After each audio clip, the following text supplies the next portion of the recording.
샬롬. 서로 인사 나누시고요. 네. 오늘은 로마서 5장을 살펴보려고 생각합니다. 로마서 5장.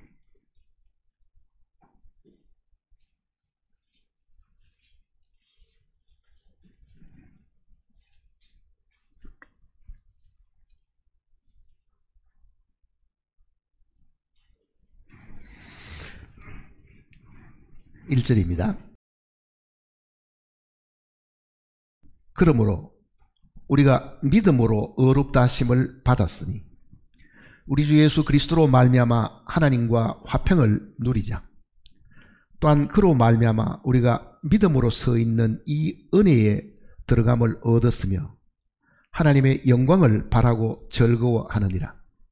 다만 이뿐 아니라 우리가 환난 중에도 즐거워하나니 이는 환난은 인내를, 인내는 연단을, 연단은 소망을 이루는 줄 알미로다. 소망이 우리를 부끄럽게 하지 아니함은 우리에게 주신 성령으로 말미암아 하나님의 사랑이 우리 마음에 부음받음이니 우리가 아직 연약할 때에 기약대로 그리스도께서 경건하지 않은 자를 위하여 죽으셨도다. 의인을 위하여 죽는 자가 쉽지 않고 선인을 위하여 용감히 죽는 자가 혹 있거니와 우리가 아직 죄인 되었을 때에 그리스도께서 우리를 위하여 죽으심으로 하나님께서 우리에 대한 자기의 사랑을 확정하셨느니라. 그러면 이제 우리가 그의 피로 말미암아 의롭다 하심을 받았으니 더욱 그로 말미암아 진노하심에서 구원을 받을 것이니 곧 우리가 원수 되었을 때에 그의 아들의 죽으심으로 말미암아 하나님과 화목하게 되었은즉 화목하게 된 자로서는 더욱 그의 살아나심으로 말미암아 구원을 받을 것이니라. 그뿐 아니라 이제 우리로 화목하게 하신 우리 주 예수 그리스도로 말미암아 하나님 안에서 또한 즐거워하느니라. 예수님이 이 땅에 오신 것은 죽으시러 오신 겁니다. 우리는 전 세계적으로 크리스마스를 지키는 모습들을 많이 보고 있는데요. 그거는 예수님의 탄생을 기뻐하고 즐거워하는 것이잖아요. 그러나 성경 어디에도 주님의 탄생을 기뻐하고 즐거워하라고 하신 적은 사실은 없는데 전 세계는 주님의 탄생은 즐거워하면서도 주님의 죽으심을 기념하는 일들은 거의 하지 않고 있습니다. 오히려 성경은 그의 죽으심을 오실 때까지 전하라고 이제 명령을 하셨지만, 그러니까 주님이 죽으러 오셨기 때문에 죽음은 하나님의 아들이 이 땅에 오신 목적이잖아요. 그러면 그 목적을 다 이루었을 때에 예수님이 뭐라고 말씀하셨는가? 그거를 우리가 한번 생각을 해 보려고 합니다. 저는 지난 한 주간 동안에 이 말씀을 가만히 묵상을 하는 동안에요, 딱 두 마디면은 이게 복음을 충분히 전하고도 남겠다라는 생각을 했습니다. 딱 두 마디면은 가능하다는 이야기잖아요. 자, 예수 그리스도의 이 죽으심,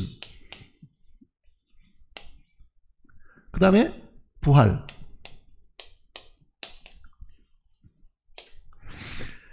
죽으러 오셨으니까 주님이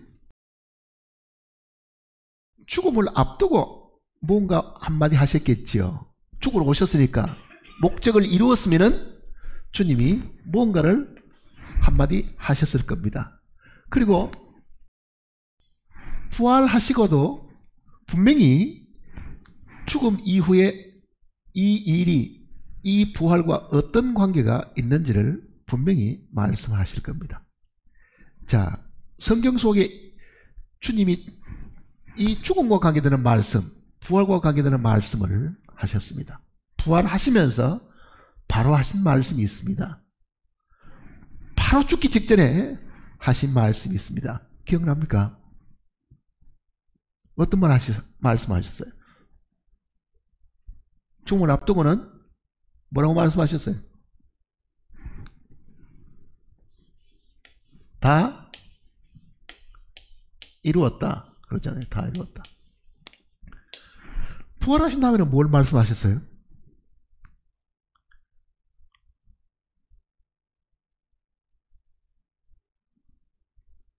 부활하신 다음에 제자들을 만나고 뭘 이야기하셨어요?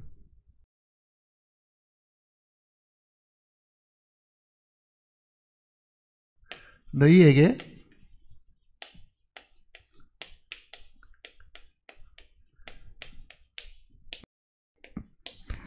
평강이 있을지다. 자, 죽음을 앞두고는 주님이 다 이루었다. 신약이 기록된 언어는 그리스 말인데요.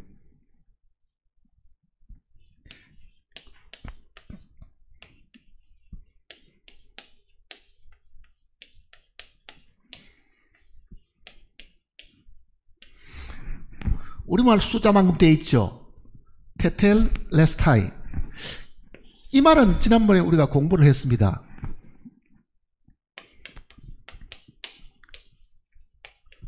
샬롬?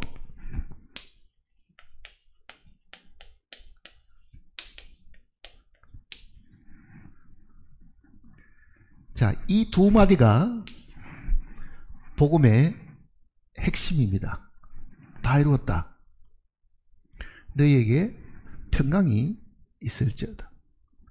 주님이 제자들을 만나가지고 3번을 이 말씀을 하신 겁니다. 너희에게 평강이 있을지어다. 그 말은 무슨 말이냐면요, 다 이룬 결과는 우리에게 뭘 준다는 이야기입니까? 평강을 주시기 위한 것이다. 우리말 성경은 이 평강이라고 번역되어 있는데 사실은 이게 화평이라는 말이고, 화평 혹은 화목이라는 말이고 평화라는 이야기입니다. 너희에게 평화가 있기를, 너희에게 화목이 있기를, 그 뜻입니다. 자, 주님이 이 땅에 죽으셨을 때는 이제 내가 다 이루었다. 뭘 다 이루었습니까? 하나님이 죄인에게 요구하는 요구를 다 대신 이루어 주신 거잖아요. 한 번 죽는 것은 사람에게 정한 겁니다. 왜 사람이 죽게 됩니까? 죄로 말미암아 죽게 되잖아요. 모든 인류가 다 죽게 생겼으니 그 죽게 생긴 그 인류를 하나님이 사랑하셔서 대신 죽으시기 위해서 오셨는데, 범죄하는 그 영혼이 죽어야 되고 죄의 삭은 사망이기 때문에 그 하나님의 요구를 다 이루어 드렸다는 뜻이잖아요. 그 죽음이 그 하나님의 율법의 요구를 다 이루어 드렸으니까, 그러면 다 이루어진, 즉 죄인이 하나님 앞에 서려고 하면은 그 이전에는 두렵고 떨리고 불안했는데 어떻게 하라는 이야기입니까? 평강하라, 그 이야기입니다. 다 이루었으니까 하나님과 이제는 너희가 화목하고 평강을 하라, 그 이야기잖아요. 자, 이 부분을 이제 우리 머릿속에 잘 기억하고 계셔야 됩니다. 다 이루었다. 그 다음에 주님은 부활하셔서 더 이상 떨지 말고 불안해하지 말고 하나님과 더불어 화목을 하라, 그 얘기죠. 화목을 하라. 하나님이 다 이루어 주셨다. 한번 생각해 보세요. 지금 하나님 만나기를 두려워하는 사람이 있습니까? 양심상 한번 생각해 보세요. 나 지금 하나님 만나려고 하면 좀 겁이 나는데. 분명히 구약 성경은 이렇게 이야기했습니다. 하나님의 말씀에 악인에게는 평강이 없다 그러잖아요. 악인에게는 평강이 없다. 왜? 죄인이라는 것은 죄 지을 때는 즐거움을 가질지 모르지만은요, 심판이 있다고 생각하면 그 평강이 있을 수가 사실은 없잖아요. 그 몸으로 행한 것을 다 따라 주님이 심판을 하신다고 하면은 그 소리를 듣는 순간에 우리의 이 즐거움과 기쁨은 양초가 녹아내리듯이 마음이 다 녹아내리는 거예요. 그래서 두려움과 떨림이 있죠. 자, 아담이 하나님과 처음 언약을 깨트렸을 때 아담의 상태가 어땠냐는 보세요. 하나님과 아담 사이에 간격이 생기잖아요. 간격이. 그러니까 범죄한 아담과 하나님 사이에는 불화한 것이 생긴 거죠. 불화하다는 얘기잖아요. 하나님과 아담도 불화하고 아담과 아담의 아내과 사이에도 불화가 생기고요. 하나님과 땅하고도 불화가 생기고 모든 게 다 간격이 생겨버린 거죠. 그래서 고로새서는 이 내용을 악한 행실로 하나님과 원수되었던 너희를 그러잖아요. 모든 범죄하게 되면은 우리가 무슨 죄를 짓게 되면 죄를 짓게 되면은 양심이 괴로운 것이 아니라 그 양심은 하나님하고 문제가 있다는 걸 우리에게 가르쳐 주는 거거든요. 내가 사람에게 도둑질하고 사람을 죽이고 간음을 한다고 하면은 그 사람에게 해를 끼치는 게 아니라 그것이 죄라고 말씀하시고 장차 그 일 때문에 심판하실 하나님 앞에 죄를 짓는 거거든요. 그러니 다윗도 우리의 아내를 취하고 난 다음에 내가 하나님께만 죄를 지었다 그러잖아요. 하나님께 내가 죄를 지은 거다. 그러니 모든 죄인들은 하나님하고 불화한 겁니다. 그래서 복음은 뭐를 이야기하는 거냐? 너하고 하나님하고 화목을 하라. 그 이야기잖아요. 네가 지금 화목하지 않고 하나님과 더불어 이 죄 문제를 해결하지 않고 네가 죽으면은 그걸로 네가 멸망을 당하니까 화목을 하라. 그러니 그 화목을 완성하셨으니까 너희에게 평강이 있으라. 이렇게 이야기하는 거잖아요. 이제는 다 일이 끝났다. 내가 그 화목을 다 이루었다 그러잖아요. 로마서 3장을 보세요. 로마 3장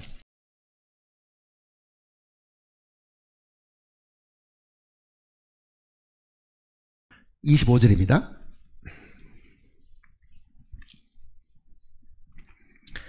이 예수를, 잘 보세요. 이 예수를 하나님이 그의 피로서 믿음으로 말미암는 화목 제물로 세우셨으니 이는 하나님께서 길이 참으시는 중에 전에 지은 죄를 간과하심으로 자기의 의로우심을 나타내려 하시니. 하나님과 더불어 우리가 지금 불화하니까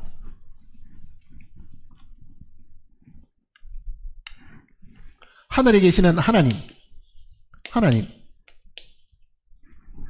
이 땅에 있는 나하고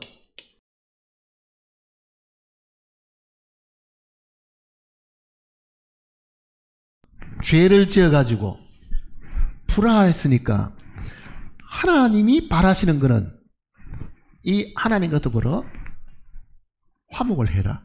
그 이야기입니다. 화목을 해야 된다. 자, 교통사고를 내게 되면요. 저도 한번 그런 경험이 있었습니다. 차를 몰고 가는데 젊은 사람이 옆구리를 쾅 받았어요.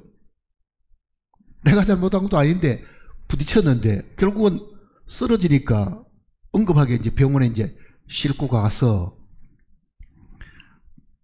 약간 좀 다쳤어요. 그러니까 이 친구 하는 말이 제가 잘못했으니까 제가 지금 학생이니까 돈도 없으니까 치료비를 좀 대주세요 그러더라고요. 처근하기도 하고 이거는 분명히 네 잘못이지 내가 너를 친 것도 아니고 네가 잘못한 거니까 어떻게 할 거냐 그러니까 예 제가 100번 잘못했으니까 오늘 여기 치료받는 이 치료비만 좀 대달라 그래요. 그러면 네가 이의가 없다고 네가 분명히 쓰라. 그러니까 결국 치료비를 대주고 걔는 이제 치료받고 나갔는데 만일 가해자와 피해자 사이에 합의가 이루어지지 않으면 어디까지 가야 됩니까? 재판받아야 하잖아요. 죄를 지으면 가해자가 됩니다. 피해자는 누굽니까? 하나님이시라고요. 하나님의 법에 손상을 입고 하나님의 명예에 손상을 입고 하나님의 이름이 더러워지고 왜? 하나님 전 인간들이 하나님의 이름은 마치 자식이 아버지의 이름을 더럽히는 것처럼요. 결국은 죄를 짓는 죄인은 가해자가 되고 하나님은 피해를 보셨으니 피해 보신 분이잖아요. 그러면은 가해자와 피해자 사이에 화목이 일어나려고 하면 피해자가 요구하는 조건이 만족되어야 화목이 일어날 거 아니에요. 그렇잖아요. 세상의 법정은 그거를 합의를 본다 그러잖아요. 합의를 본다. 더 이상 이의를 제기하지 않으니 그러면은 합의를 보려고 하면은 그 합의금을 내려고 하면은 가해자가 결정하는 것은 아니지요. 누가 결정합니까? 피해 본 사람이 돈 1억 내놓으세요 그런다고요. 그러면은 1억을 내놔야 합의를 해서 당신을 내가 고소하지 않을 테니까 1억을 내놔라 그러면은 그 조건을 제시하는 분은 피해자거든요. 자, 하나님하고 우리하고 가해자와 피해자가 되었으면은 우리 보고 피해 보상금을 내놓으라고 하신 분은 우리가 아니고 누구라는 이야기입니까? 하나님이시죠. 하나님이 죄인인 나에게 뭐를 내놓으라고 이야기합니까? 죄의 삭은 사망이니까 뭘 내놓으라는 게? 생명을 내놓으라 그러잖아요. 생명을 내놓으라. 모든 죄인을 향하신 하나님의 요구는, 피해를 보신 하나님의 요구는 피 흘림이 없은 적 사함이 없다. 생명을 내놔라.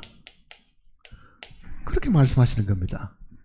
그러니 내가 죄를 지었다는 걸 어느 날 깨달았습니다. 양심도 나를 송사하고 하나님의 율법을 봐도 분명히 내가 죄인임을 가르쳐 줍니다. 그러면은 내 스스로가 아이고 하나님 잘못했습니다. 용서해 주세요. 내가 두 번 다시 그런 짓 안 하겠습니다. 눈물을 흘린다고 해가지고 그 눈물이 진심에서 나와도요, 피해자의 요구의 그 요구 조건이 아니잖아요. 피해자의 요구 조건은 나보고 눈물 흘리라고 이야기 안 하고 뭐라고 얘기합니까? 네 죄를 사하는 데는 죄의 삭은 사망이니까 이거는 바꿀 수가 없다.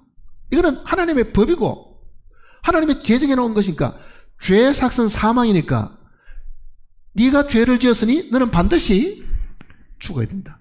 만일 네가 안 죽으려고 하면은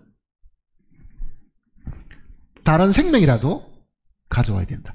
그게 하나님의 요구 조건이잖아요. 그게 하나님의 요구 조건이라.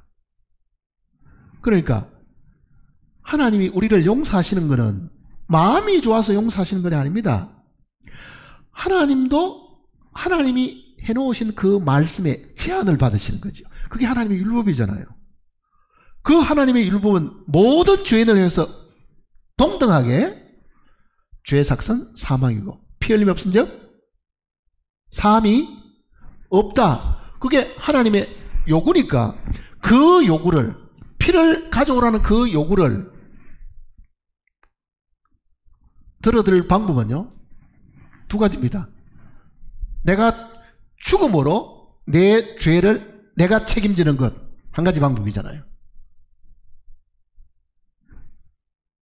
오케이. 하나님 그것도 그래. 네가 죄를 지었으니까 네 생명을 드려야 된다. 그게 지은 죄에 대한 내가 책임을 지는 거죠. 그러면 죄의 삭은 사망이고 사망 이후에 또 뭐가 있어요? 심판이 있으리니 그러잖아요. 한 번 죽는 것은 사람에게 정하신 것이요. 그 후에는 심판이 있습니다. 그러니 내가 죽고 그 심판도 내가 감당하겠다. 그것도 하나의 방법입니다. 하나님은 그거를 거절하는 게 아니라고요. 그런데 만일 내가 어떻게 그 지옥의 어마어마한 그 심판을, 그것도 영원히 1년도 아니고 영원히 내가 어떻게 그거를 책임진다는 말이냐. 다른 방법이 있으면 나는 그 방법을 찾겠다. 두 번째 방법이 나오겠죠. 첫 번째 방법 아니면 두 번째 방법. 그 두 번째 방법은 내 대신 죽어주는 생명이 있어야 된다. 자, 나는 죽기 싫습니다.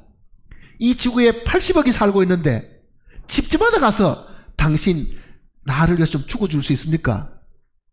문 두들기가 물어보면 내 대신 죽어줄 사람이 있습니까? 당신 문제만 문제가 아니라 나도 문제입니다 그럴 거 아니에요. 나도 죽어야 될 사람인데 내 목숨 한 개밖에 없는데 내가 두 개면은 나를 위해서 죽고 하나는 당신을 주지만은 나도 내 죄 때문에 죽어야 되니 나는 당신을 위해서 죽어줄 수가 없습니다. 그거는 부모도 할 수 없는 일이라고요. 부모도 그 죄 때문에 자기가 책임을 져야 될 일들이니까. 자, 그런 어려운 상황을 하나님이 먼저 알고 계시는 거죠, 사실은요. 그래서 하나님이 이 땅에 있는 이 사람들, 생기기 전에도요, 이 사람이 아담이라고 한번 생각해 봤어요. 이 아담을 지으시고 그날은 두 번이나 기뻐하셨는데 이 아담이 그 죄 때문에 멸망을 당하게 생겼다. 하나님이 이렇게 말을 했다고 생각해 봤어요. 야 이놈아, 내 말 안 들이 잘 됐다. 자업자득이니까 네 벌은 네가 받으라. 그렇게 말해버렸으면 어떻게 됐을까요?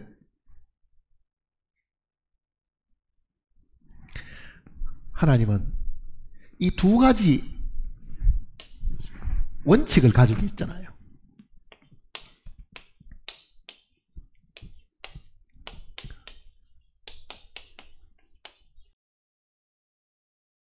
죄를 지은 사람에게 합당한 벌을 내리는 것이 하나님의 공입니다. 아담을 하나님이 눈 감아주고 선악과 먹은 것은 없는 걸 하고 내가 너를 정말 사랑하니까 내가 너를 내 형상대로 만들었는데 네가 얼마나 귀한 존재냐, 너 한 번 죄 지은 거 내가 용서해 주마, 그렇게 하지 않으셨습니다. 그러면 하나님도 불의한 하나님이 돼요. 공평하지 않잖아요. 그러니 그 아담에게도 책임을 물으려고 하면은 뭘 가져와야 돼요? 아담도 피를 가져와야 되잖아요, 사실은요. 그래서 그 책임을 하나님은 아담에게 직접 안 물으시고 짐승을 잡아가지고 가죽옷을 입혀준 거잖아요. 자, 그거는 예수 그리스도가 오시기까지의 예표입니다. 네가 죽는 그 죽음은 대신 죽어야 되는데 내가 한 말대로 하면은 죄의 삭은 사망이고 반드시 그 위에 심판을 받아야 되는데 네가 지금 죽어야 될 그 죽음에 내가 죽으마, 그게 하나님의 아담을 향한 뜻이었습니다. 그게 사랑이잖아요. 내가 죽으마. 그 내가 죽으마 하는 그 첫 번째 약속이 여자의 후손은, 그 여자의 후손으로 이 땅에 오셔야 될 원대한 계획을 아담에게 가르쳐 주신 거죠. 그 약속을 따라가지고 하나님이 사람의 몸을 입고 오신 분이 예수 그리스도십니다. 자, 예수 그리스도가 오신 것은 바로 그 아담이 지었던 그 죄 때문에 죽을 몸을 입으신 하나님 자신이잖아요. 우리는 그 하나님을 하나님의 아들 이렇게 부르잖아요. 하나님의 아들. 그분을 두고 로마서는 뭐라고 말합니까? 죽으러 오신 뭐라고 해요? 화목 죄물. 하나님과 사람이 척을 졌으니, 죄를 지어가지고 간격이 생겨가 불화했으니 이 불화를 화해를 하려고 하면은 그 화해의 조건은 피해자이신 하나님의 요구를 만족시켜 드려야 되니까 육신의 몸을 입으신 하나님의 아들이 그 하나님의 요구를 들어드리기 위해서 피를 흘리기 위해 가지고 사람의 몸을 입으신 겁니다. 하나님으로는 죽을 수 없잖아요.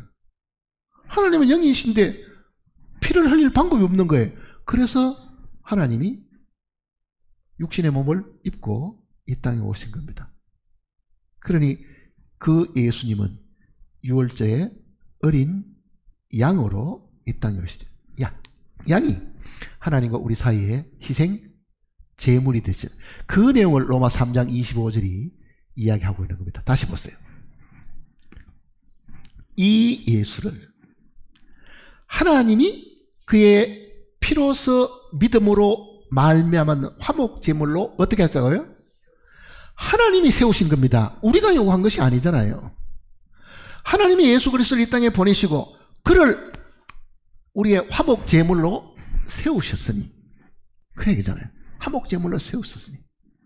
그러니 피 흘리면 즉 사함이 없다. 그 요구를 들어드리기 위해서 아들을 이 땅에 보내셔가지고 피 흘리는 몸을 입히시고 그분을 십자가에 달려 죽게 하심으로 예수님의 피 흘리심, 예수님의 그 죽음은 하나님의 요구를 들어드린 거잖아요. 그래서 십자가에 달릴 때 뭐라고 말해야 됩니까? 하나님, 이제 그 하나님의 요구를 내가 다 이루었습니다. 그 이야기잖아요. 사실은요. 다 이루어드렸다. 그 하나님의 피해자이신 하나님이 요구하는 그 모든 요구를 내가 다 이루어드렸다. 그 소리가 온 우주에 메아리를 치고 있다고 한번 생각해 봤어요. 그게 이 성경을 통해서 어느 날 내 귀에도 들렸다고 한번 생각해 봤어요. 다 이루었다. 하나님의 요구를 다 이루어드린 겁니다. 그 공의의 요구를 다 이루어드린 거잖아요. 그리고 부활하시자 말자 사람들에게 뭐라고 말씀하셔야 되겠어요? 이제는 걱정하지 말고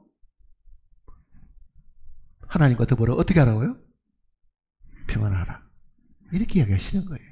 그러니까 이거는 연결이 된 이야기잖아요. 다 이제는 끝이 나고 죄값은 다 치루었으니까 부활의 그 첫 마디가 샬롬 알레힘, 너희에게 평강이 있을지. 그 내용을 로마서가 지금 다시 우리에게 가르쳐주는 이야기입니다. 이제 한번 보세요. 다시 5장을 보시면요.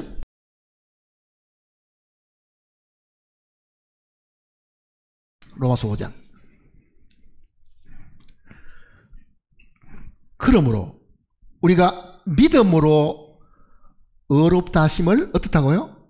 받았으니 우리 주 예수 그리스도로 말미암아 하나님과 더불어 화평을 누리자. 의롭다 하심을 받은 거는요, 보세요. 하나님이요, 피를 가져왔습니다. 그러면은 그 하나님의 율법의 공의의 요구를 이루어드린 거지요. 하나님은 뭐라고 말씀하셨습니까? 피 흘림 없은 적 사함이 없다고 하셨는데 그 피를 가져왔으니 하나님은 뭐라고 선언해야 됐어요? 너는 무죄다. 이렇게 해야 되죠. 그게 의롭다함을 얻는 거라고요. 그러니 예수님이 하나님께 드린 그 피는 하나님의 입에서 너는 무죄다 이제.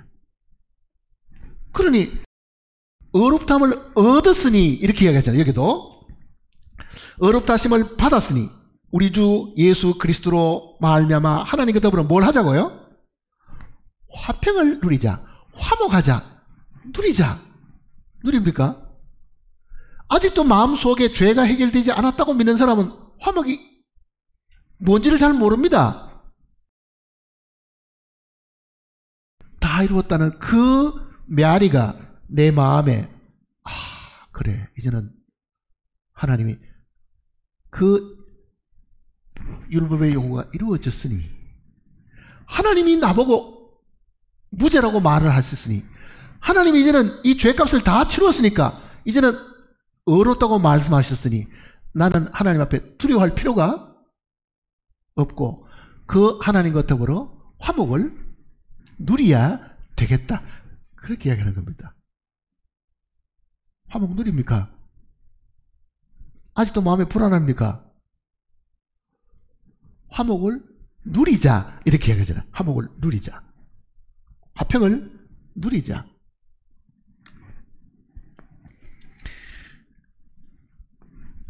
10절을 보세요. 10절. 5장 10절. 우리가 원수되었을 때, 언제 원수되었습니까? 우리는 아담 안에서 원수된 거예요. 한 사람으로 말미암아 죄가 세상에 들어오고 죄로 말미암아 사망이 왔나니, 그 한 사람 안에서 자동적으로요, 한 사람이 잘못하는 버리에 그 안에 들었던 모든 우리는 다 하나님과 원수가 된 사람입니다. 아담의 범죄는 아담과 하나님 사이에 간격이 생긴 거잖아요. 간격이 생겼다는 거예요. 그거는 거리가 생기고 두려움이 있고 가까이 못하고 죄로 인해서 항상 마음속에 움츠려들고 그런 상황 속에 있었던 우리인데 이제는 화목되었습니다. 그러니까 10절도 이렇게 이야기하잖아요. 우리가 원수 되었을 때에 그의 아들의 죽으심으로 말미암아 하나님과 어떻게 됐다고요? 화목되었은즉. 화목은 언제 되었습니까? 이미 2000년 전에 일어난 겁니다. 그 2000년 전에 하나님이 사람을 보실 때에 아담 안에 있는 모든 사람이 예수 그리스도의 그 죽으심을 통해 가지고 화목되었음을 뭘 해주는 겁니까? 선포해 주는 거죠. 그 선포해 주는 내용이 오늘 우리가 읽는 이 성경이잖아요. 복음의 내용이잖아요. 화목되었다. 지금 내가 기도해가 화목되는 게 아닙니다. 지금 내가 눈물을 흘리고 회개하기 때문에 하나님이 화목해 주는 게 아닙니다. 그 화목은 2000년 전에 일어난 거라고요. 그걸 성경은 구속이라고 말한 거잖아요. 구속은 2000년 전에 일어난 것이고 그 하나님 앞에 화목된 그 사실을 듣고 믿어가지고 오늘 내 것으로 삼으면은 나에게 이루어지는 구원은 지금 이루어지는 거죠. 그러니 구속은 2000년 전의 일이고 구원은 2000년 이후에 지금 내가 믿어서 구원을 얻는 겁니다. 우리는 뭘 믿어야 됩니까? 화목된 것을 믿는 거죠. 그게 복음이잖아요, 사실은요. 자, 하나님과 우리 사이에 화목되었다는 그 증거가 뭐냐? 앞에 4장 마지막에 보시면요. 4장 마지막에. 정말 하나님이 우리 죄를 두 번 다시 그러면은 기억도 안 하시고 화목하셨다 하는 물적 증거가 뭐냐? 하나님이 나를 앞으로 심판대에 만날 때도 내 죄를 더 이상 이제 찾아내지도 않고 내가 의롭다 함을 얻은 그 증거가 뭐냐? 그게 사람들이 이제 궁금한 거예요. 나는 그렇게 믿고 싶은데 나중에 하나님이 나를 만나가 야, 너는 모르겠다. 이래버리면 어떻게 될 건가? 걱정 안 하셔도 됩니다. 이 내용이 지금 그 내용을 설명하는 거예요. 25절 보세요. 25절. 예수는 우리가 범죄한 것 때문에 내 줌이 되고 또한 우리를 의롭다 하시기 위하여 어떻게 했다고요? 살아나셨습니다. 자, 예수님의 죽으심은 우리의 죄값을 치르는 것이고 예수님의 부활은 우리를 뭐 한 거라고요? 의롭다 하시기 위한 것이다. 자, 죽으심은 죄값을 치르는 것이고 그 죄값 치르는 것이 하나님의 마음을 만족시켜 드리는 건지 하나님이 정말 그 피를 보시고 내 죄를 더 이상 안 갈고 찾아내지도 않고 그렇다는 하나님의 이 증거가 뭐냐? 그게 지금 부활이라고 이야기한 거잖아요. 부활.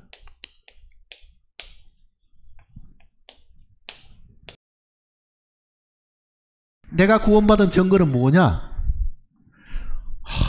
어떤 사람은 구원받으면 여기 가슴이 따끔하고 갑자기 눈물이 펑 흐르고 뭐 그런 이야기를 하는데 나는 믿었는데도 눈물도 안 나고 믿었는데도 무슨 덤덤하고 뭐 아무렇지도 않은데 눈물도 안 흘리고 마음에 아무것도 없는데 이거를 내가 구원받았다고 믿고 있다가 혹시 잘못돼가지고 나중에 나만 죄에 대해 보면 어떻게 될 건가?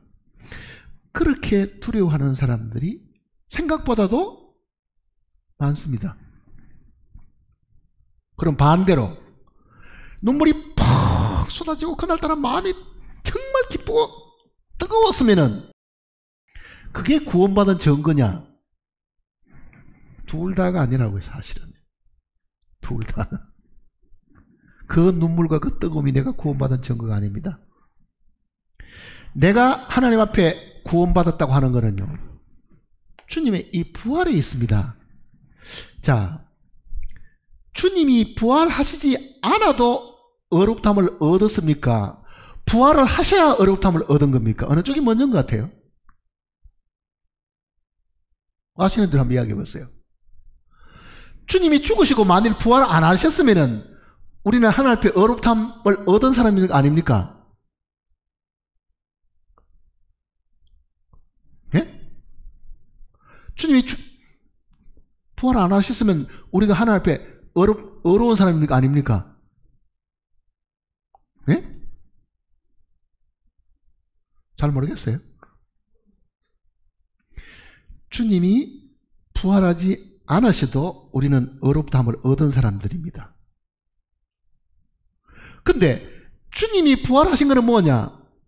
사람들이 믿을 만한 증거를 내놓으라고 이야기하는 거예요, 사실은요. 자, 이 내용을 상세하게 우리에게 가르쳐주는 구약 성경이 있습니다. 레위기입니다. 이 로마서 4장 25절을 제대로 이해하려고 하면요, 이 내용을 잘 봐야 됩니다. 레위기 14장을 보시면요,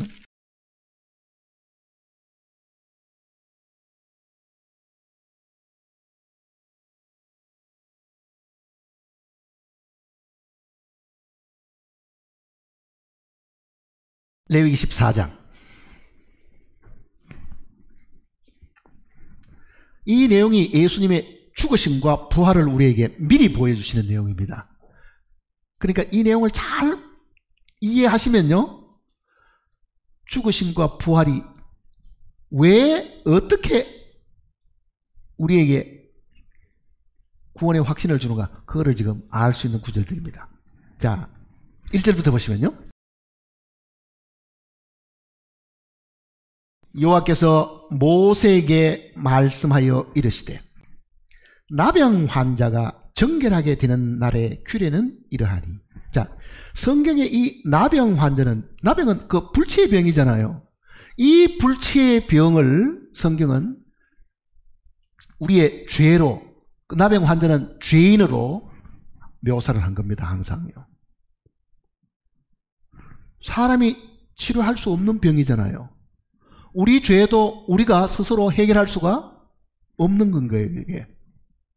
그러니 이 나병 환자는 구약 성경 속에 죄인과 그 나병 그 자체는 죄를 이야기하고 있는 겁니다. 그게 앞에부터 쭉 다 설명이 되어 있는 겁니다. 자, 그런 나병 환자가 어떻게 하나님 앞에 정결하게 되느냐?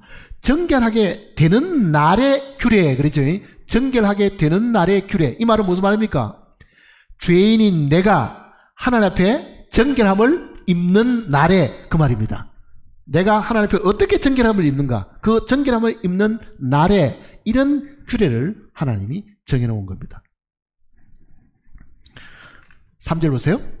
제사장은 진영에서 나가 진찰할지니 그 환자에게 있던 나병 환부가 나았으면, 자, 자기가 살던 거처에서 텐트에서 나와가지고 제사장에게 가라 그랬잖아요. 제사장은 진영에서 나가서 그 환자를 살펴야 되죠. 자, 병이 걸렸으면 의사에게 가야 되지. 성경은 누구에게 가라 그럽니까? 제사장에게 가서 그거를 판정을 내려야 되는 거예요. 제사장이. 우리의 대제사장은 누구십니까? 주님이십니다. 주님이 하늘 성소 그 거처에서 이 땅에 오셔가지고 우리에게 지금 나병 환자에 대한, 즉 죄인인 우리를 향해 가지고 어떻게 정결케 되는가에 대한 것을 판정하는 겁니다. 4절 보세요. 제사장은 그 정결함을 받을 자를 위하여 명령하여 살아있는 정결한 새 2마리와, 자, 제사장이 해야 될 일은 새를 2마리, 한 마리, 또 한 마리, 새 2마리를 준비를 해두고, 이거는 하나님의 명령이니까요. 하나님이 나를 어떻게 정결하게 하시는가를 지금 자세하게 가르쳐 주는 겁니다. 보세요. 뭐라고 이야기하시는지. 5절. 제사장은 또 명령하여 그 새 하나는 흐르는 물 위 질그릇 안에서 잡게 하고, 자, 한 마리는 여기다가 지금 흐르는 물, 생수지요. 흐르는 물이니까. 그거를 뜯어가게 담아가지고 이 위에서 새 한 마리를 잡습니다. 그러니까 한 마리는 죽었죠. 그러니까 이게 피가 이렇게 떨어졌을 겁니다. 5절 다시 보세요. 제사장은 또 명령하여 그 새 하나는 흐르는 물 위 질그릇 안에서 잡게 하고, 다른 새는 산채로 가져다가 백향목과 우슬초와 홍색실과 우슬초와 함께 가져다가 흐르는 물 위에서 잡은 새의 피를 찍어 나병에서 정결함을 받을 자에게 7번 뿌려 정하다 하고, 그 살아있는 새는 덜에 놓을지니. 옛날에 제가 이 내용을 자세하게 설명을 했습니다. 여기 지금 백향목이나 우슬초라는 거는요, 담벼락에 자라는 우슬초, 조그마한 이 풀, 거기서부터 큰 나무에 이르기까지 성경은 백향목과 우슬초는 하나님이 만든 삼라만상의 모든 만물을 다 비유적으로 하시는 말씀이 그 이야기입니다. 작은 풀에서부터 큰 나무에 이르기까지, 작은 생명에서부터 큰 생명에 이르기까지, 그러니 하나님이 창조한 모든 것들을 그 속에 지금 잘라 넣은 거지요. 백향목과 홍색실과, 이거는 우리의 죄가 진홍같이 붉다 하는 거잖아요. 그러니까 홍색실, 그는 우리의 죄를 상징하는 겁니다. 우슬초와 함께 가져다가 흐르는 물에서 잡은 새의 피를 찍어 나병에서 정결함을 받을 자에게 7번 뿌려 정하다 하고, 살아있는 새는 놓을지니. 자, 그게 지금 7절 잘 보세요. 나병에서 정결함을 받을 자에게 어떻게 하라고요? 7번 뿌려 정하다 하고. 자, 죽은 그 새의 피를 찍어가지고 정결함을 받을 사람에게 7번 뿌려가지고, 순서는요, 처음에는 7번 뿌리는 게 있고, 그 다음에는 두 번째는 정하다 하고, 보세요. 순서를 잘 보세요. 뿌리고,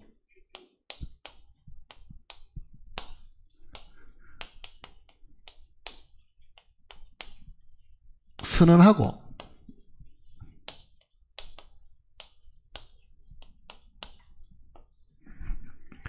이게 우리가 죄사함 받는 방법입니다. 예수 그리스도께서 흘리신 그 보혈을 내가 마음에 핏부림을 받고, 핏부림을 받으면은 제일 먼저 뭘 해야 됩니까? 제사장은 선언을 하라 그러죠. 뭐라고? 이제는 정결함을 입었다고 선언하고 놓아라. 그러니까 놓는 거는 이 쇠를 공중에 날려보내니까요. 이거는 산새는 주님의 부활을 두고 하는 이야기입니다. 부활. 자, 주님의 부활은 세 번째지요. 부활 이전에 무슨 선언이 있었습니까? 정하다 하고. 그러니까 부활을 하지 않아도 이미 정결함은 입었습니다. 죽을 때. 그렇잖아요. 근데 왜 그러면 이거를 놔주라고 말하느냐? 주님이 이 땅에 다시 부활의 모습으로 나타난 것은요, 누구를 위한 것 같아요? 우리를 위한 겁니다. 정결함을 입었다고 하는 하나님의 그 선언을 눈에 보이도록 증거로 주신 것이라고요.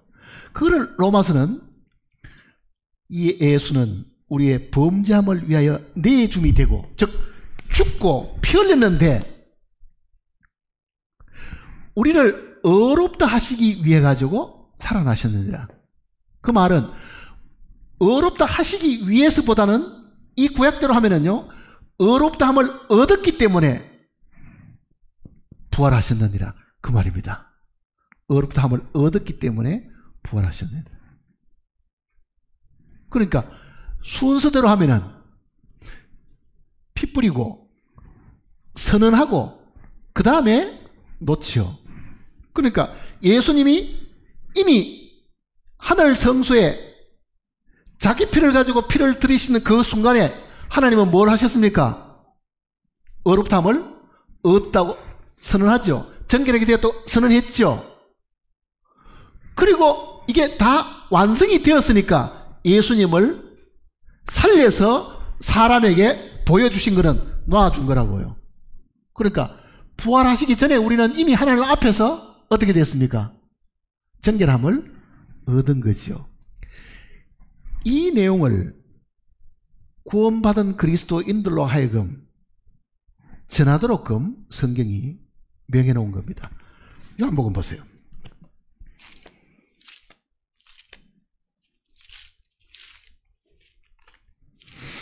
(20장을) 보시면요,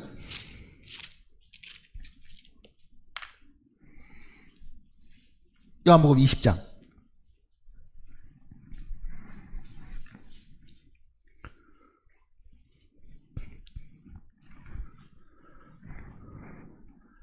요한복음 20장 19절부터 보십시다.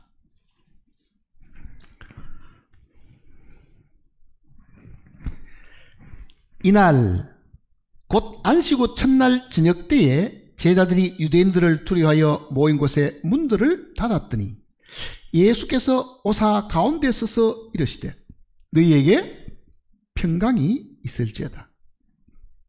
이 말씀을 하시고 손과 옆구리를 보이시니 제자들이 주를 보고 기뻐하더라. 예수께서 또 이르시되 너희에게 평강이 있을지어다. 아버지께서 나를 보내신 같이 나도 너희를 보내노라. 22절 같이 읽어볼까요?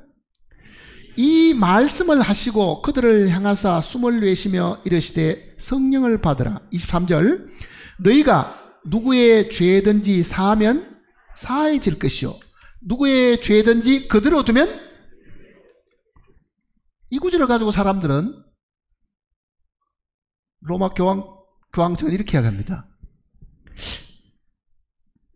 로마의 교회에 속한 사제들은 죄 사하는 권세를 하나님이 주셨다. 그래서 고해성사라는 게 나온 겁니다. 고해성사. 그러면은 죄 지으면은 고해 신부를 찾아가 가지고 내가 누구에게 싸움해가 거짓말도 했습니다 하면은 신부가 뭐라 그럽니까? 너는 묵주신경을 10번 읽으라든지 뭐라고 그날로 자기 입에서 그거를 죄가 사해졌음을 선포해 준다고요. 그러니 그네들이 말하는 거는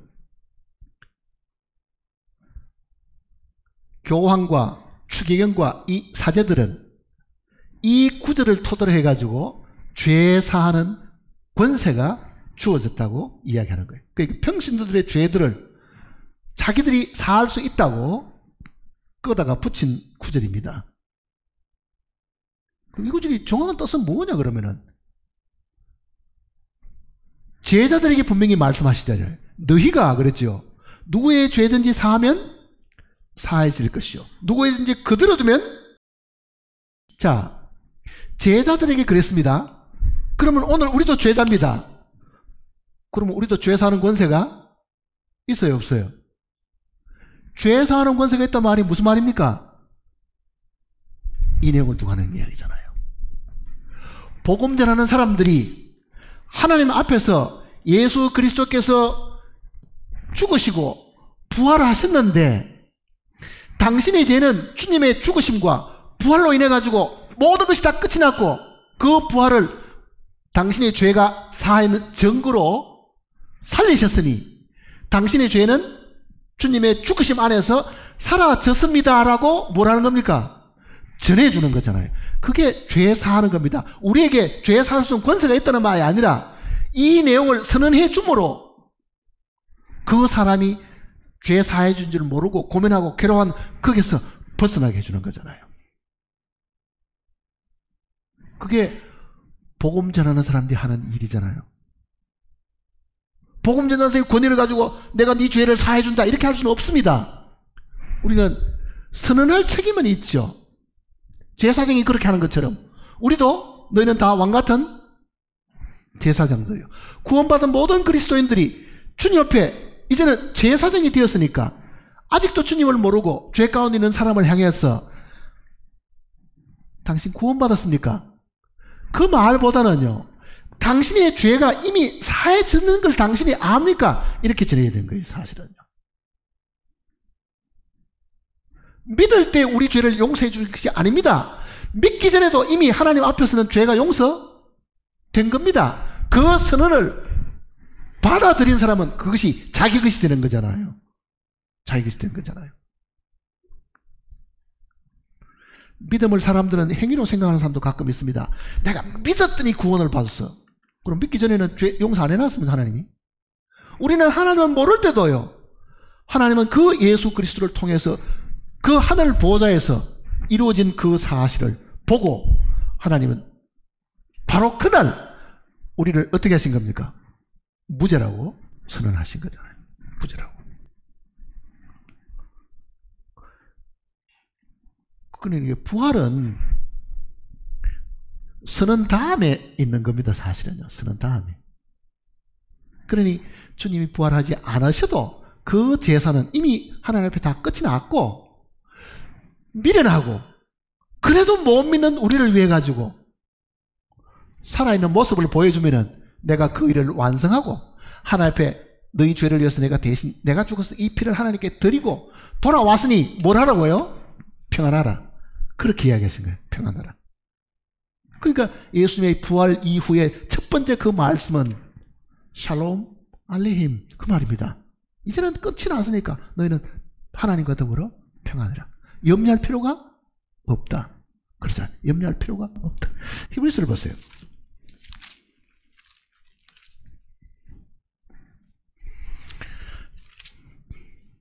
9장을 보시면요.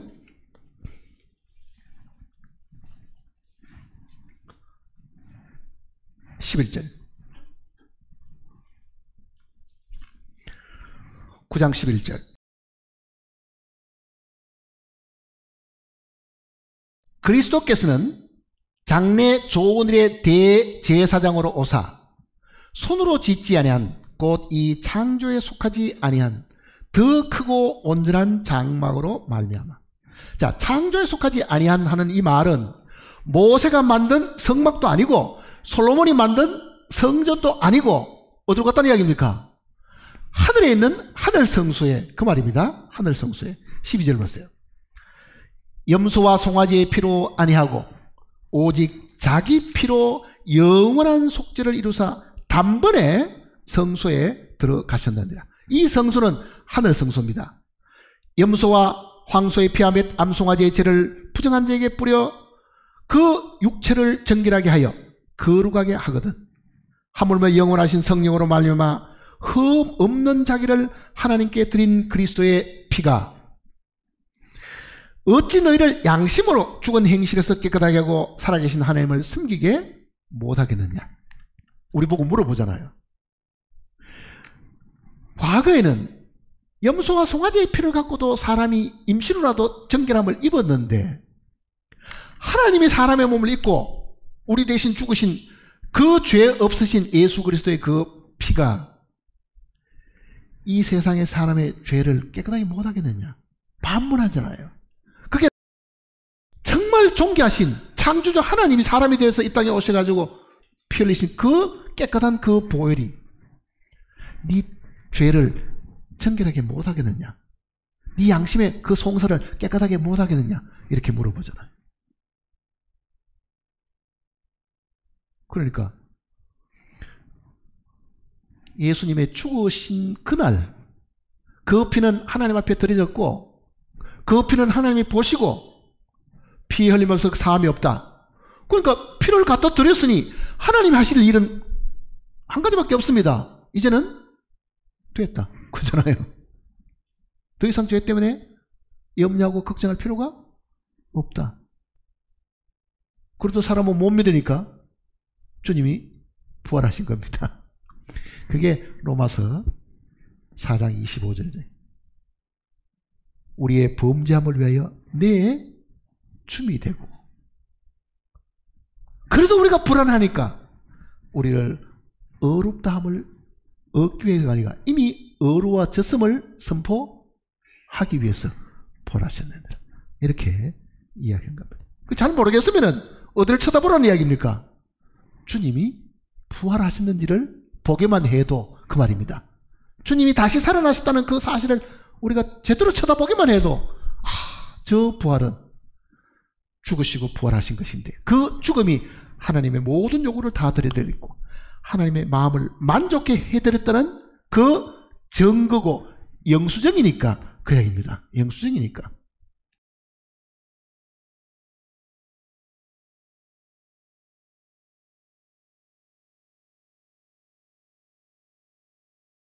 마음속에 주님이 하시는 이 말씀을 생각해 보세요. 이제는 불안해하지 말고 이제는 평강을 누리라. 평강을 누리라. 자, 평강은 첫째는 하나님과 우리 사이의 평강입니다. 그건 죄의 문제와 관계 있는 거잖아요. 이 세상을 살아가는 동안에도 우리는 또 불안하고 초조할 때가 있습니다. 우리 안에서 이루어질 평강도 있죠. 그 예수님께서 뭐라고 말씀하시냐면은 수고하고 무거운 짐진 자들아 다 내게로 오라. 내가 너희를 쉬게 하리라. 자, 주님을 처음 믿었을 때 우리 마음 가운데 불안하고 초조하고 죄짐을 가지고 정말 고민하는 사람이 주님께 처음 나아갔을 때 얻는 평강은 하나님과 우리 사이의 문제가 해결돼서 얻는 겁니다. 그 다음 주님이 뭐라고 말씀하시냐면요, 나는 마음이 온유하고 겸손하니 내 명예를 메고 내게 배우라. 그리하면 너희 마음이 쉼을 얻으니.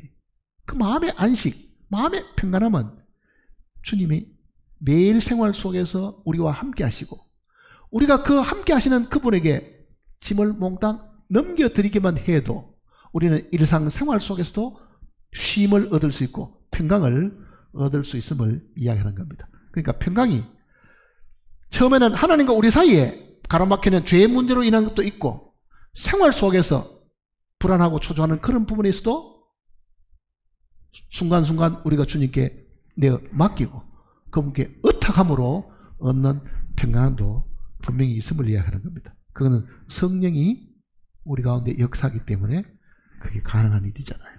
성령이 역사하기 때문에.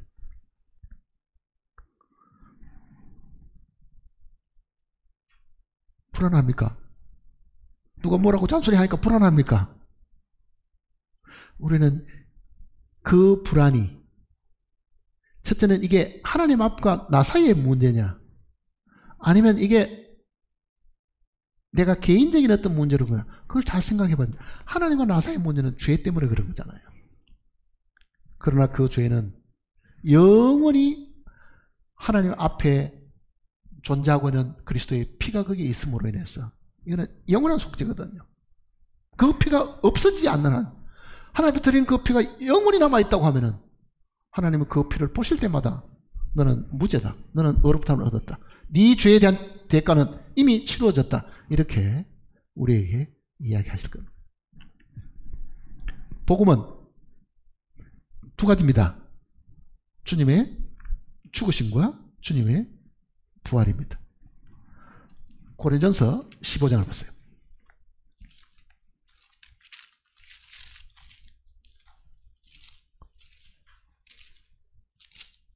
고린도전서 15장.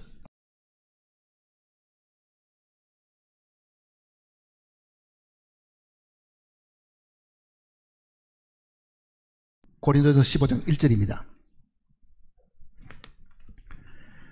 형제들아, 내가 너희에게 전한 복음을 너희가 알게 하노니 이는 너희가 받은 것이요 또 그 가운데 선 것이라. 너희가 만일 내가 전한 그 말을 굳게 지키고 헛되이 믿지 아니하였으면 그로 말미암아 구원을 받으리라.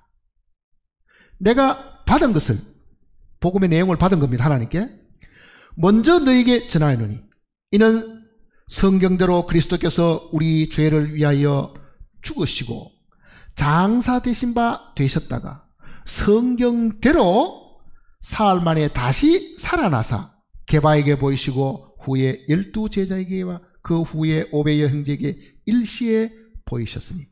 자, 복음은 뭡니까? 성경대로 예수 그리스도께서 죽으시고 성경대로 예수께서 부활하신 것이다. 그게 복음의 핵심입니다. 그의 죽으심은 우리의 죄를 해결하기 위한 것이고 그의 부활은 우리가 하나님 앞에 의롭다함을 얻었다는 증표로 주신 것이다. 그 얘기입니다. 그러니까 내가 구원받은지 안 받은지는 내 안에 뜨거움이 있고 눈물이 있는 것이 아니고 뭐가 있다는 이야기입니까? 객관적인 증거가 뭡니까? 주님의 부활입니다. 하나님 앞에 가서 이렇게 말할 수 있죠. 예수님의 피가 하나님이 세상의 죄를 해결하는데 부족했으면 무엇 때문에 예수님을 다시 살렸습니까? 이렇게 물어볼 수 있잖아요. 아직도 그 피가 하나님의 마음을 만족하게 못 시켜드렸다면 예수님은 여전히 하늘 성소에서 지금 머물고 계셔야 되는데 무엇 때문에 예수님을 다시 살려 보내셨습니까? 그거는 그 속죄가 하나님 마음을 충분하게 만족시켜드렸다는 증거입니다. 그게 부활이라고요. 부활이. 우리를 의롭다 하기 위해서 살아나신다. 우리가 의롭다함을 얻었기 때문에 살아나셨느니라. 그 번역이 더 정확한 번역입니다. 사실은 우리가 의롭다함을 얻었기 때문에 하나님이 살아나신다.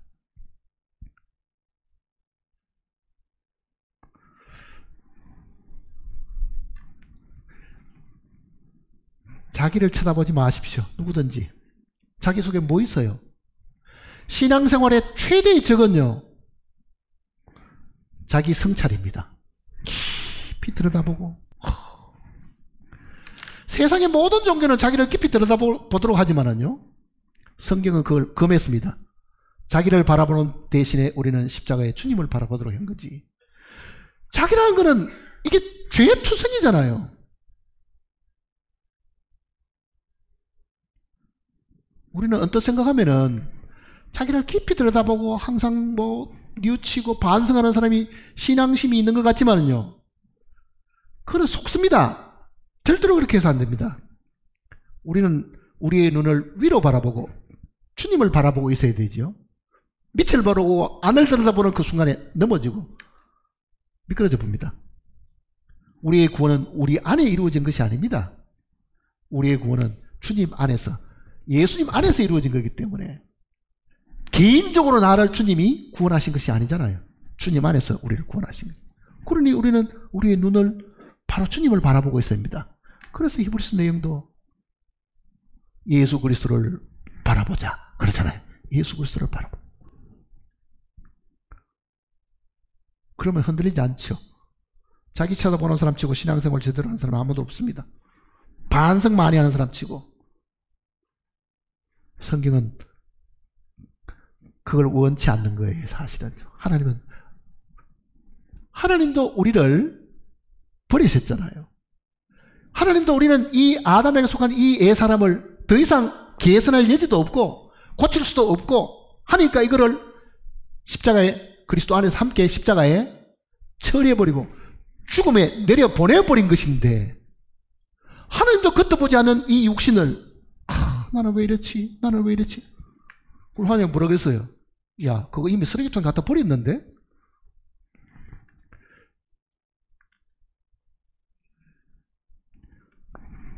우리의 눈은 항상 하나님을 바라봐야 됩니다. 주님의 죽으심을 바라보고 주님의 부활을 바라보고 있는 한 우리는 절대로 미끄러지지 않는다는 것을 기억을 하셔야 됩니다. 과거 어느 때보다도 주님의 오심이 가까워지는 많은 증표들이 있습니다. 정말 여러분들도 정신을 바짝 차려서 살 때가 되었습니다.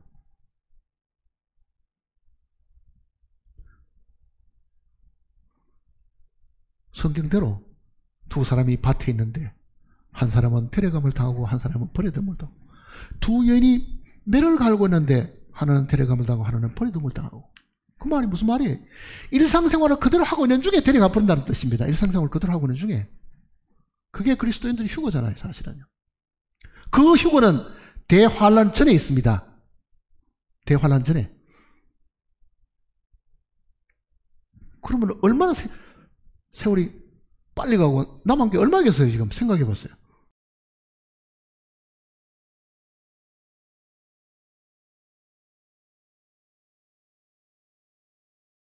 세상과 세상에 있는 것들을 사랑하지 말라. 그 성경대로 우리가 마음을 세상에서 떼가지고 정말 하늘 갖다 두면 덜한데 마음을 세상에 붙여놓고 주님을 믿으려고 하면요, 그 갈등이 보통 갈등이 아니잖아요, 사실은.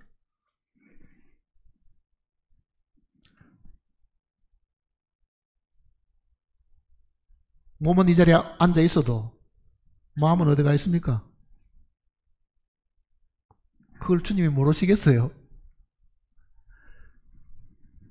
내가 추구하고 있는 일들, 자식, 사업, 복잡한 그런 일들에 우리가 마음을 다, 거기에 마음이 다 매여 있잖아요. 그래 봐야 그거 가져가질 수가 없습니다. 벌은 돈도 주님 앞에 가져가지 못하지만은 내가 챙기는 이 육신도 이대로는 하나님 앞에 갈 수가 없습니다. 혈과 육은 하나님의 나라를 유업으로 받을 수가 없고 다 두고 갈 거라고요. 다 벗어버릴 거라고요, 사실은.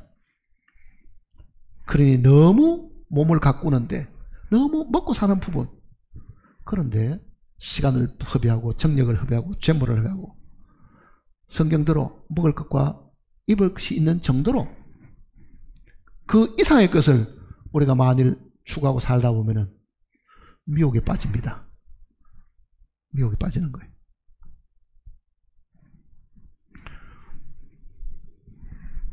주님이 오실 날이 가까웠으면 제가 선언하지 않아도 말씀이 그 내용을 더 큰 소리로 우리에게 이야기를 하고 있으니까 모두가 이 성경에 귀를 기울여 가지고요, 정말 과거보다는 더 열심히 성경을 읽어보고, 베레아에 있는 사람은 데살로니가에 있는 사람보다 더 신사적이었어. 지금 성경은 더 너그러워서 그렇게 되어 있죠.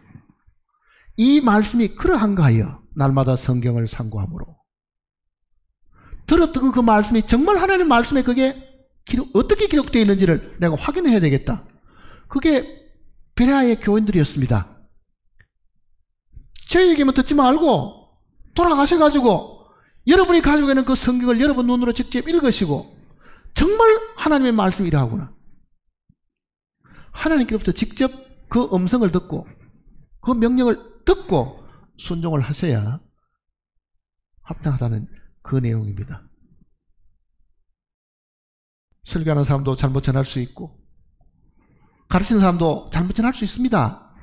그렇지만 성경은 틀림이 없잖아요. 성경은 100% 틀린 게 없잖아요. 그러니 모두가 다 하나님 말씀에 귀를 기우시길 바랍니다. 기도하십시다.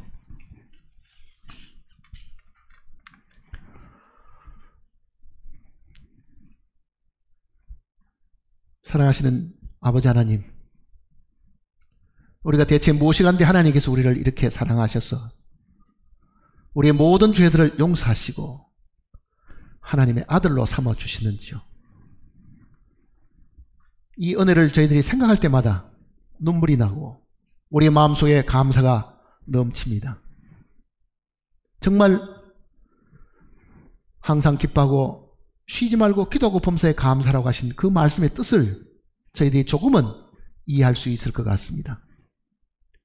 주님의 은혜가 매일매일 생활 속에서 넘침으로 우리는 항상 기뻐할 수 있고 즐거워할 수 있고 기도할 수 있고 감사할 수 있음을 주님께 다시 시인합니다.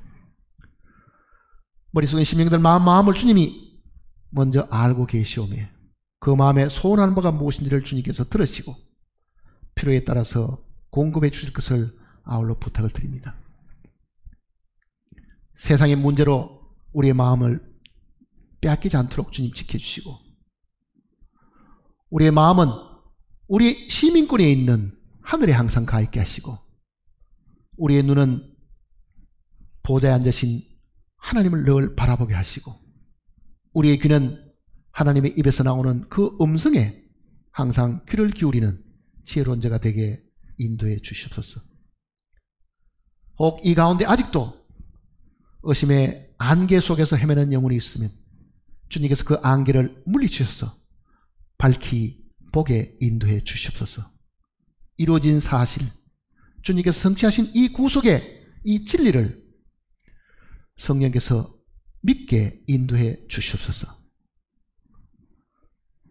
주님 오실 날이 정말 과거 어느 때보다 가까운 이 때에 저희들이 정신을 차리고 주님을 맞이할 수 있도록 우리 모두를 일깨워 주시고 각성시켜 주실 것을 부탁드리면서 우리 주 예수님의 거룩하신 이름으로 간절히 기도드립니다.